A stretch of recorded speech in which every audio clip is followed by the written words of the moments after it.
The year is 33 AD in the ancient city of Jerusalem. And Jesus left them and went upon the Mount of Olives. And as he sat upon the Mount of Olives, the disciples came unto him privately, saying,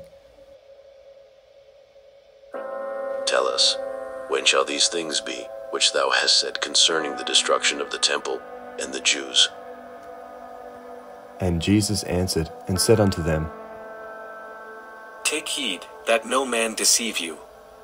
When you, therefore, shall see the abomination of desolation, spoken of by Daniel the prophet, concerning the destruction of Jerusalem, then you shall stand in the holy place. Whoso read this, let him understand. Then let them who are in Judea flee into the mountains. And when ye shall see Jerusalem compassed with armies, then know that the desolation thereof is nigh. And now, when I the Lord had spoken these words unto my disciples, they were troubled. And I said unto them, Be not troubled, for, when all these things shall come to pass, ye may know that the promises which have been made unto you shall be fulfilled. And thus did the disciples of Christ go about all the land, teaching the early Christians to heed the Saviour's warning that when Jerusalem was compassed with armies, that they should flee into the mountains. The Jewish Revolt, 66 AD. The Jewish population in Judea had been subjected to Roman rule and heavy taxation for decades, leading to widespread discontent. This discontent erupted into a full-scale revolt in 66 AD, when Jewish rebels rebelled against Roman authorities in response to procurator Gessius Florus's taking money from the temple treasury and desecrating their holiest place of worship. Almost immediately, Jewish radicals calling for revolution took control of the temple. They suspended the daily sacrifice. To the people of Jerusalem, war with Rome seemed inevitable at that point. The city gave itself up to public mourning for what the future would bring, knowing full well the punishment that would come upon them from such a rebellion against Rome. As revolts were crushed one city at a time throughout Judea, there were clear and advanced warning signs that the city of Jerusalem was about to be compassed about and laid to siege by the Roman army. The Christian saints that had been standing in holy places, or in other words, places in which they could receive prophetic guidance that would preserve them from the desolations in that day, would have been preparing themselves spiritually and temporally from that time to flee to the hills of Judea. 70 AD, the siege begins. Titus was left in command of the Judean campaign with instructions to put an end to the Jewish uprising. This, of course, meant the long-delayed assault on Jerusalem, home to the rebel leaders and the heart of the resistance. Titus began the Jerusalem campaign in the spring of 70 AD. His army of 4 legions was assembled in Alexandria and marched north to Caesarea to gain local reinforcements and provisions before continuing on to lay siege against Jerusalem. Sieges are battles of attrition. As such, it is necessary to ask about the food and water supplies.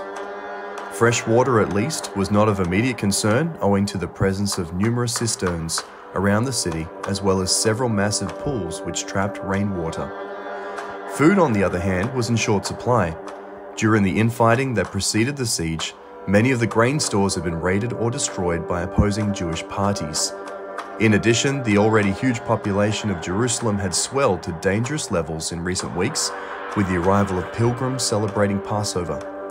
The non-combatant populace far outnumbered the armed defenders and imposed severe limitations on the length supplies could last.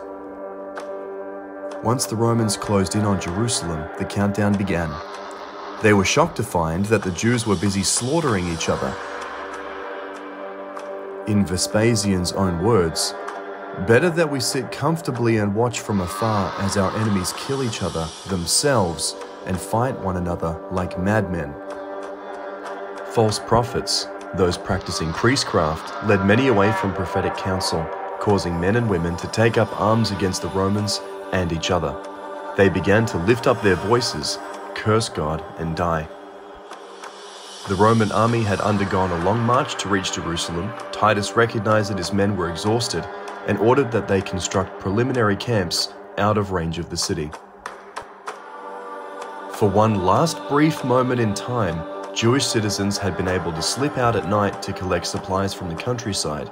However, that window was about to close as the Roman army constructed an 8-kilometer perimeter around the city walls. Part 3. The Christian saints prepare to flee. These next slides are a dramatization of events based on a true story. Names, conversations, and images have been provided for contextual representation. The Apostle John goes from house to house begging and pleading with the other members to attend a special meeting. Saints, the signs foretold by Christ have come. We must prepare to flee. Flee? We are a great city. The God of Israel will protect us. Besides, I don't have time. How can we prepare to flee when a great battle draws near? I'm going to prepare for war. John left this man's house in sadness, but he continued to warn all of the other Christians. Brother, thank you for seeking me out. We have little time. Come. The faithful saints then gathered together at a meeting. Brethren and sisters, we are gathered today as witnesses of the prophecy of Christ being fulfilled. The armies of the Romans have encompassed Jerusalem. We should prepare for war and fight. Surely, the Lord will protect his faithful followers. Let us remain here and pray he is merciful unto us. Please, friends, let us do that which the Lord himself commanded and flee from this city. How can we flee? The Romans surround us. Will we receive our own revelation on this? What prophecy? Are we sure this is what the prophecy meant? My friends, we cannot ask for a greater sign than that which is given. The daily sacrifice has stopped. The city is desolate and compassed about by the armies of Rome. I have prepared my family for this day. The Lord will only protect us if we are obedient unto him. If you are willing to put your trust in the Lord and flee unto Pella, gather your provisions and prepare to leave immediately, the Lord will make a way. And remember that the Savior taught us to be not troubled, for when all these things shall come to pass, ye may know that the promises which have been made unto you shall be fulfilled. Those that had prepared themselves spiritually and temporally had understood the signs of the coming desolation were fulfilled, and had provisions to reach Pella in the hills of Judea and to survive there. Despite the risk, they were obedient to the Lord and his prophets, and they fled immediately.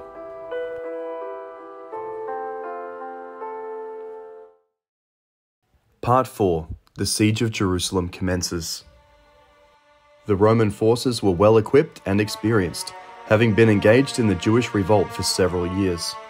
Inside the city, the Jewish defenders were in a state of disarray due to infighting among different factions. Despite this, they had prepared for the siege by storing food and fortifying the city's walls. Jerusalem's geographical position on high ground and its formidable fortifications presented a significant challenge to the Roman attackers. The siege lasted approximately 5 months. Initially, the Romans attempted to breach the city walls using siege towers and battering rams. When this failed, they resorted to a blockade, aiming to starve the city into submission. The conditions within the city quickly became desperate. Food and water supplies dwindled, and disease spread among the inhabitants. Infighting among the Jewish factions also continued, further weakening the city's defenses. In the summer of 70 AD, the Romans finally managed to breach the third wall, then the second, and finally penetrated the heavily fortified first wall, entering the upper city.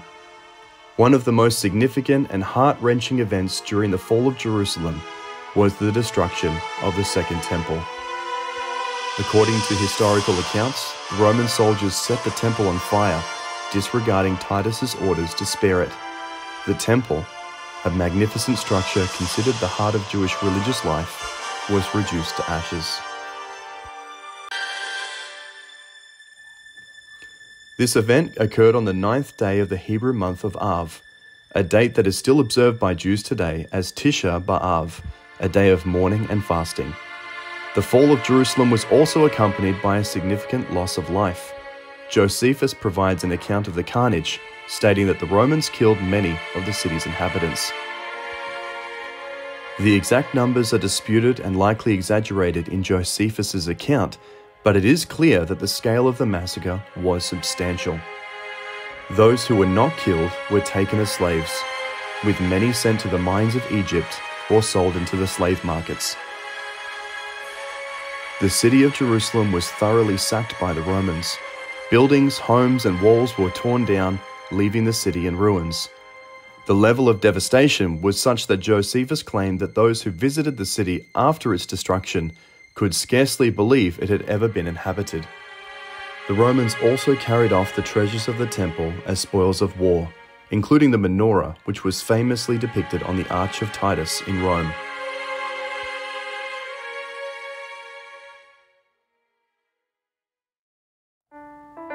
Part 5. What became of the saints that fled Jerusalem? Years pass by, and a Christian man in Pella speaks with his child. Daddy, weren't you from Jerusalem? Where were you when that great city died? My son, we were faithful in preparing for that day spiritually and temporally. When the sign was given, we followed prophetic counsel. We fled the city, and a way of escape was made for us. Prior to the Roman siege of Jerusalem in AD 70, Christians living in Jerusalem remembered that the Saviour had warned, "Then let them who are in Judea flee into the mountains." And they fled to a city called Pella in the northern foothills of the Jordan Valley. Though the Jews living in Jerusalem experienced starvation and eventual destruction during the Roman siege, those who heeded the Saviour's warning safely escaped. In AD 70, things became so bad that if the Lord had not intervened and shortened those tribulations, the Jewish people would have been annihilated. The Lord's intervention will also be necessary in the last days in order for His people to survive. The Saviour's prophecy recorded in Matthew 24:16-22 refers both to the great tribulation suffered by the Jews in AD 70 and to great tribulations in the latter days. Hang on a second. And to great tribulations in the latter days? This prophecy has dual fulfillment. We are going to need a part 6. Part 6. The gathering of Israel to Zion, the New Jerusalem. Let's briefly compare some of the events and signs that fulfilled the first abomination of desolation with the events and signs of the second fulfillment of this prophecy, which will occur in the latter days. So let's start with some basic step-by-step points regarding its original fulfillment. Point 1. The Saviour prophesied of the Abomination of Desolation. He was referencing an earlier prophecy made by Daniel. Some of the signs were that the city would be compassed by armies and the daily sacrifice would cease. This began to be fulfilled in 66 AD when the Jews revolted and Roman armies quelled the uprising throughout Judea and they began to compass Jerusalem. Point 2. The counsel given to protect the Christians was to stand in the holy place. This was to keep them safe and prepared for the time in which they would need to flee to the mountains. But what does standing in the holy place actually mean? From the Church Student Manual, Stand in the Holy Place, it reads, Elder Bruce R. McConkie of the Quorum of the 12 Apostles, referring to the events leading up to the destruction of Jerusalem in AD 70, stated that the counsel that the saints should then stand in the holy place meant that they should assemble together where they could receive prophetic guidance that would preserve them from the desolations of the day. It means those saints who are willing to follow prophetic guidance and counsel, even when it may be in contrast to their own personal desires.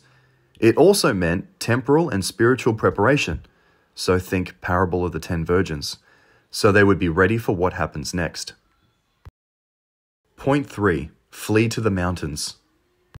Those that had prepared themselves and hearkened to prophetic counsel recognized the signs of the coming desolation.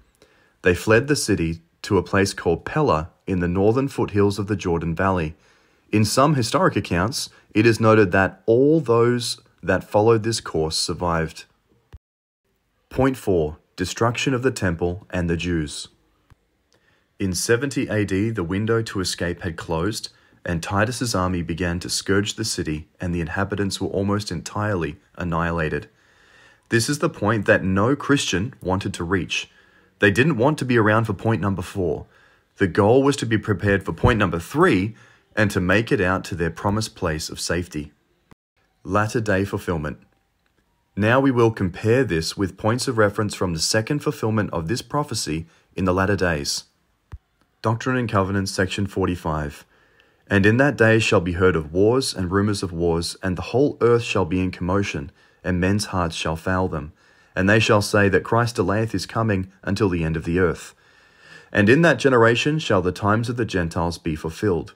And there shall be men standing in that generation that shall not pass until they shall see an overflowing scourge, for, or because, a desolating sickness shall cover the land. But my disciples shall stand in holy places, and shall not be moved. But among the wicked men shall lift up their voices, and curse God, and die. And there shall be earthquakes also in diverse places, and many desolations. Yet men will harden their hearts against me, and they will take up the sword one against another, and they will kill one another. And with one heart and one mind, gather up your riches that ye may purchase an inheritance which shall hereafter be appointed unto you. And it shall be called the New Jerusalem, a land of peace, a city of refuge, a place of safety for the saints of the Most High God. And the glory of the Lord shall be there, and the terror of the Lord also shall be there, insomuch that the wicked will not come unto it, and it shall be called Zion. And it shall come to pass that among the wicked, that every man that will not take his sword against his neighbour must needs flee unto Zion for safety. Point number 1. The Saviour prophesied in Doctrine and Covenants 45 that the latter-day fulfillment would include the sign of a desolating sickness that shall cover the land. How can we identify which sickness this would be? In Doctrine and Covenants 45:26, it explains it would come in a time in which the whole earth shall be in commotion. In April 2020, the Prophet Russell M. Nelson confirmed the connection between COVID-19 and this period of commotion. The COVID-19 pandemic has put the whole world in commotion. That singular sentence has the prophet of God connecting the times of commotion, beginning with the desolating sickness. And how do we further solidify that he means that COVID-19 was a desolating sickness? Well, he broke that down for us in another talk in 2021. Quote, often when the Lord warns us about the perils of the last days, he counsels thus, stand ye in holy places, and be not moved. Close quote. When discussing the effects of COVID-19 on the church, President Nelson referenced Doctrine and Covenants 45:31, and thus connected the desolating sickness with COVID-19. This desolating sickness was also responsible for the daily sacrifice being taken away, as mentioned in Daniel 12:11. President Nelson confirmed that the desolating sickness was responsible for taking away this daily sacrifice in our temples in the following quote. As you know, the COVID pandemic required a temporary closure of our temples. Point 2. Stand in holy places. Just as was counseled in the time of the early saints in Jerusalem, we are commanded to stand in holy places in order to receive prophetic counsel. This was also a call to be temporally and spiritually prepared.